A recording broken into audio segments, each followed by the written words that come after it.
Hello, and welcome to another episode of Readings in Impact Investing, the show that features important readings in the world of impact investing, sustainable finance, development finance, and ESG through the medium of audio. This podcast is a non-profit initiative made available as a public good, and its ongoing operation is supported by community donations. Find the podcast online at readingsinimpact.org or on your favourite podcast platform. Now here's your host, Daniel Rosehill.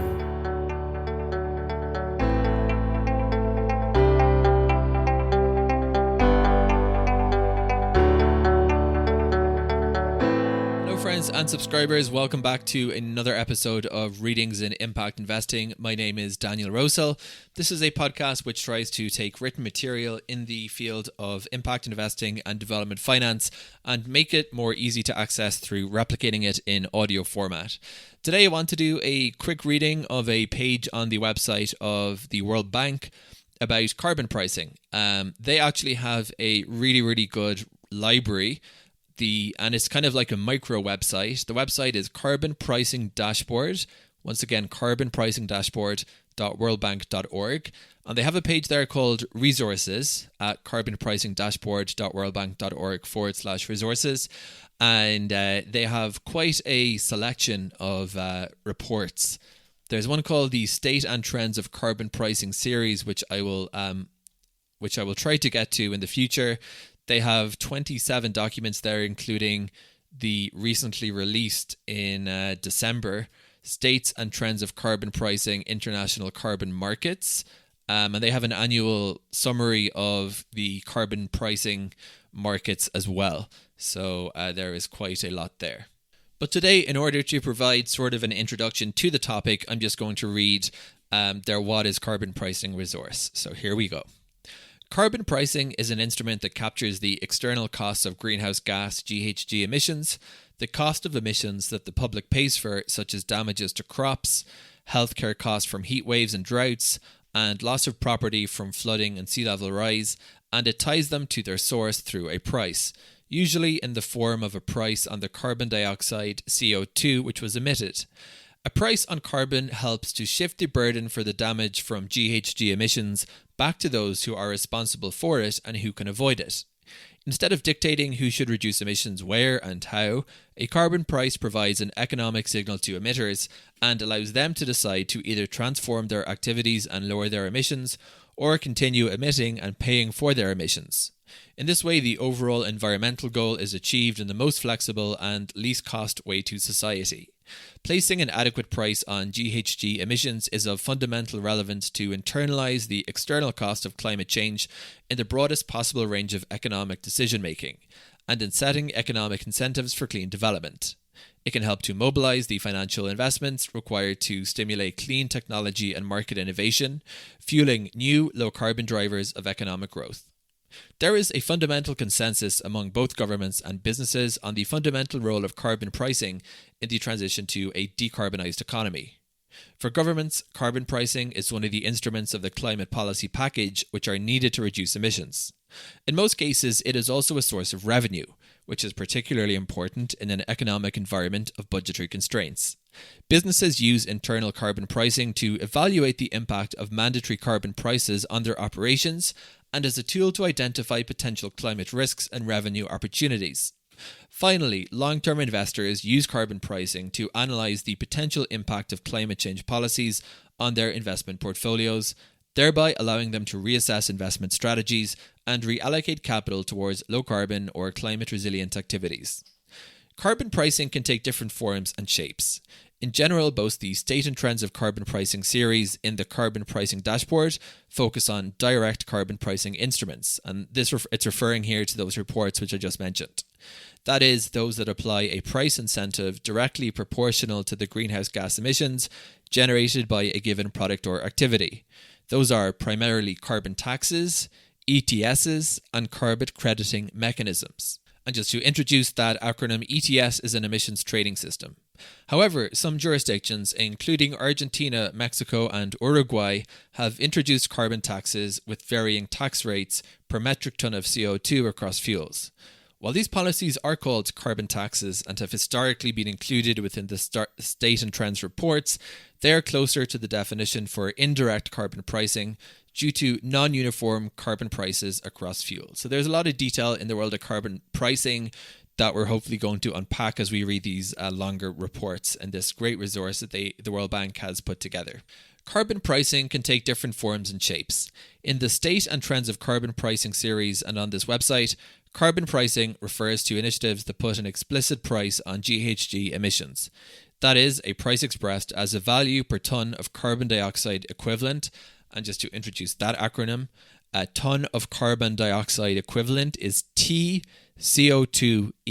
CO2, of course, is carbon dioxide, T is tonne, and E is equivalent. So just as one, it's one, all the letters are together, TCO2E, tonne of carbon dioxide equivalent.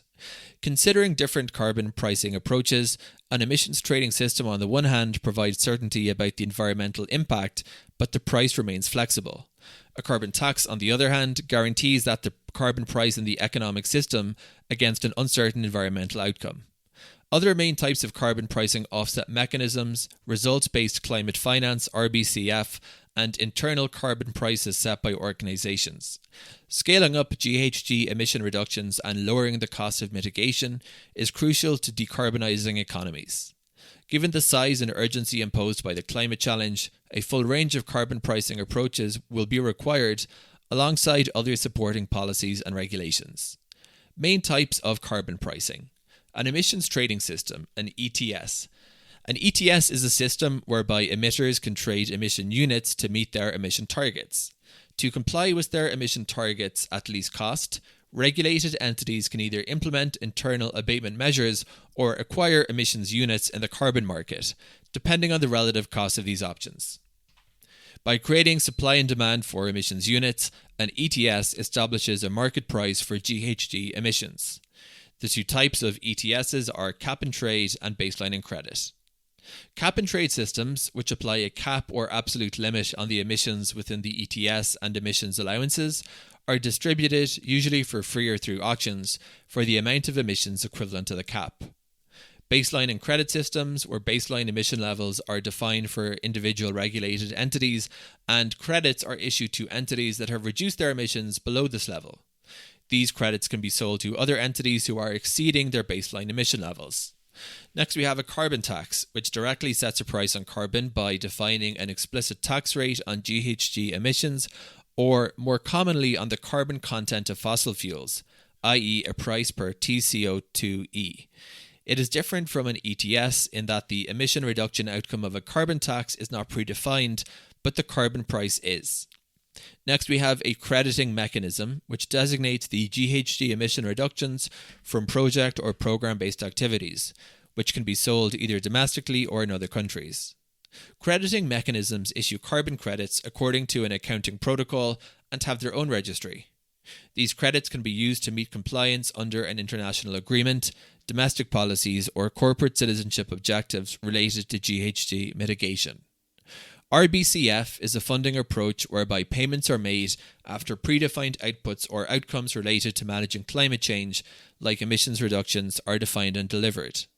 Many RBCF programs aim to purchase verified reductions in GHG emissions, while at the same time reducing poverty, improving access to clean energy, and offering health and community benefits. Internal carbon pricing is a tool an organisation uses internally to guide its decision-making process in relation to climate change impacts, risks, and opportunities. For governments, the choice of carbon pricing is based on national circumstances and political realities. In the context of mandatory carbon pricing initiatives, ETSs and carbon taxes are the most common types. The most suitable initiative depends on the specific circumstances and context of a given jurisdiction and the instrument's policy objectives, which should be aligned with the broader national economic priorities and institutional capacities. ETSs and carbon taxes are increasingly being used in complementary ways, with features of both types often combined to form hybrid approaches to carbon pricing. Some initiatives also allow the use of credits from offset mechanisms as flexibility for compliance. Many companies use the carbon price they face in mandatory initiatives as a basis for their internal carbon price. Some companies adopt a range of carbon prices internally to take into account different prices across jurisdictions and/or to factor in future increases in mandatory carbon prices. GHG emissions can also be indirectly priced through other policy instruments, such as the removal of fossil fuel subsidies and energy taxation. Indirect carbon pricing initiatives are not currently covered in the State and Trends of Carbon Pricing series and on this website. International carbon pricing. International carbon pricing took off with the introduction of the flexibility mechanisms under the Kyoto Protocol. Adopted at the third COP, that's Conference of the Parties in Full, to the UNFCCC held in Kyoto, Japan in December of 1997, the Kyoto Protocol committed industrialized country signatories, so-called Annex 1 countries, to collectively reduce their GHG emissions by at least 5.2% below 1990 levels on average over 2008 to 2012. Annex 1 countries could fulfill their commitments through domestic actions or through the use of three flexibility mechanisms: international emissions trading, JI, and CDM. The amendment adopted in Doha, Qatar in December 2012 provided a basis for the three Kyoto mechanisms to continue for 2013 through to 2020.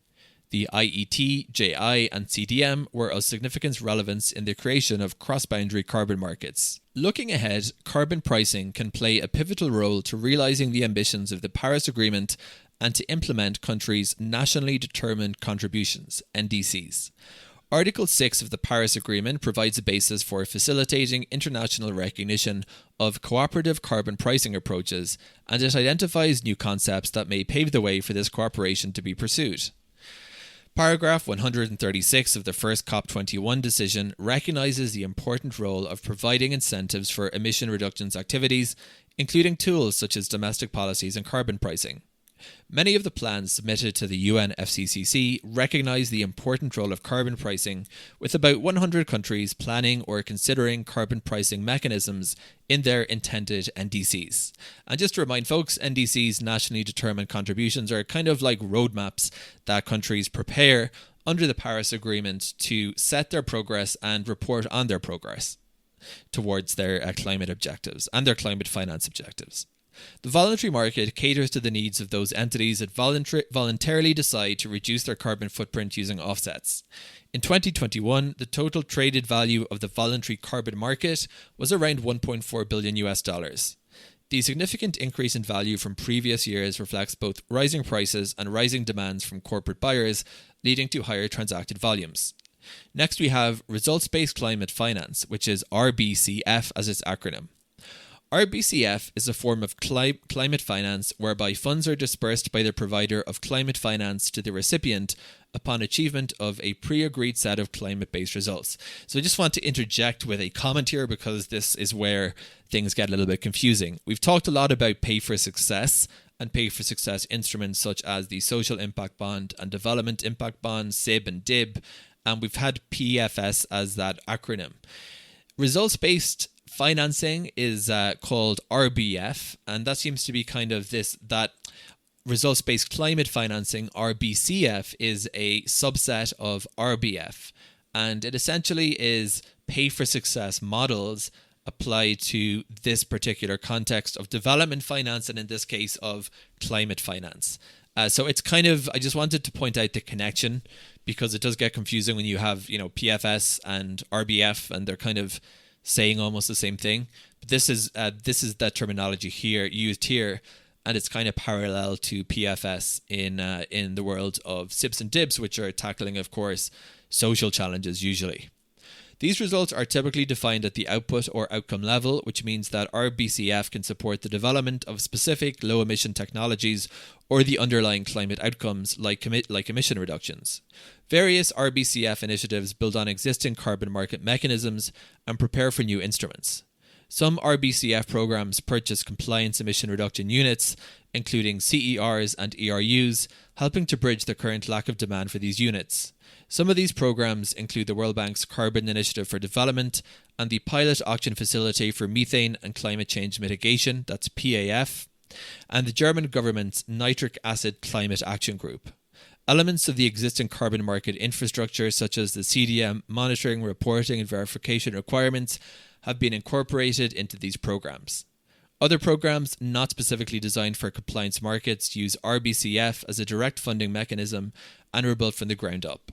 Such programs include the Performance-Based Climate Financing Facility in Latin America, which is financed by the European Commission, KfW and CAF, and the World Bank's Transformative Carbon Asset Facility, TCAF. These programs focus on the implementation of large-scale sectoral or policy-level emissions reductions targets. So there is an awful lot of acronyms there in that paragraph, bucketed under RBCF, and in time, I'm sure we will get to looking at these different mechanisms. But for now, just know that we're talking about results-based, outcomes-based instruments that have been instituted by different multilateral organizations. Member states of the International Civil Aviation Organization, ICAO, adopted the first global sectoral carbon pricing initiative, the Carbon Offsetting and Reduction Scheme for International Aviation, on October 7th of 2016. This is a global carbon offsetting initiative that aims to stabilize net emissions from international aviation at their 2020 levels. Any additional emissions above 2020 levels will need to be offset. According to researchers and analysts, the CORSIA has the potential to generate demand for carbon assets of around 2.5 GT CO2e between 21 and 2035, which is comparable to the cumulative volume of Kyoto credits issued so far. So that was the first global sectoral agreement, and obviously the sector being referred to here is the aviation sector, ICAO. Article 6 of the Paris Agreement recognises that parties can voluntarily cooperate in the implementation of their NDCs to allow for higher ambition in mitigation and adaptation targets. Articles 6.2 to 6.3 of the Paris Agreement cover cooperative approaches where parties could opt to meet their NDCs by using internationally transferred mitigation outcomes. ITMOs aim to provide a basis for facilitating the international recognition of cross-border applications of subnational, national, regional and international carbon pricing initiatives. Article 6.4 establishes a mechanism for countries to contribute to GHG emissions mitigation and sustainable development. This mechanism is under the authority and guidance of the COP, serving as the meeting of the parties to the Paris Agreement. Now let's look at internal carbon pricing briefly. An increasing number of organizations are using internal carbon pricing to guide their decision-making process.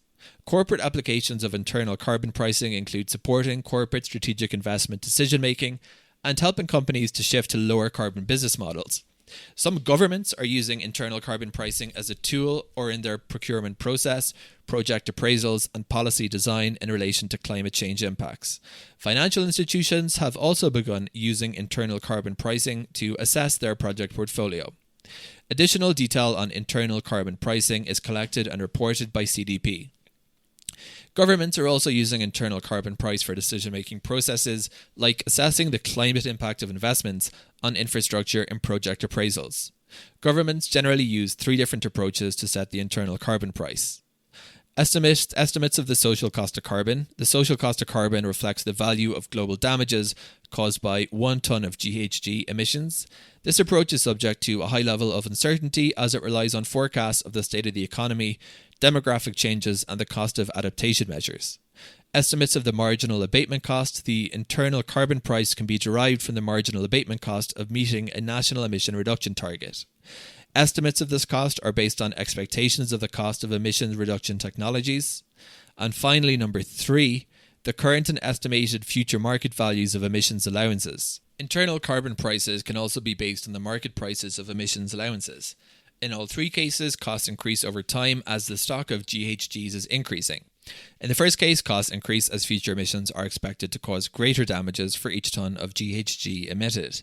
In the latter 2 cases, costs are higher as marginal abatement becomes more expensive over time. Financial institutions. Financial institutions increasingly use internal carbon pricing as a tool to evaluate their investments by including the cost of carbon in economic analyses of new projects. Reasons include to better understand and measure their carbon footprint and to systematically integrate the negative externality of CO2 emissions into project appraisal as part of commitments to support low-carbon solutions through their lending portfolio. Carbon pricing initiatives continue to be fine-tuned, adapting to new circumstances and incorporating lessons learned. Existing carbon pricing initiatives are evolving based on past experiences, and upcoming initiatives try to learn from these experiences in their design. Various organisations have published studies to help governments and businesses to develop efficient and cost-effective instruments to put a price on the social cost of emissions. The document concludes with a long range of recommendations from different bodies, and I think that this is actually going into too much detail for what I'm trying to introduce in this topic of carbon pricing. So I will be looking for more broad resources, including that 2023 summary of the state and trends of carbon pricing in international carbon markets. Obviously, this is an area where there is a lot of detail in terms of how carbon pricing is implemented. But I think it is the broad topic that is more interesting than the individual models which have been tried so far. So I'm going to leave it here for this introduction to the carbon pricing subject. This has been Daniel Rosehill. The podcast can be found at readingsiниmpact.org, where you can find links to access and subscribe to this podcast on the different podcasting apps. Thanks for listening. Until the next episode. Thanks for listening to another episode of Readings in Impact Investing, presented by Daniel Rosehill. If you enjoyed this episode, then why not share it with a friend or colleague? And consider leaving a review or rating to help spread the word. Don't forget to subscribe via readingsiниmpact.org or find the show on your favourite podcast platform. Thanks for listening, and we'll see you next time.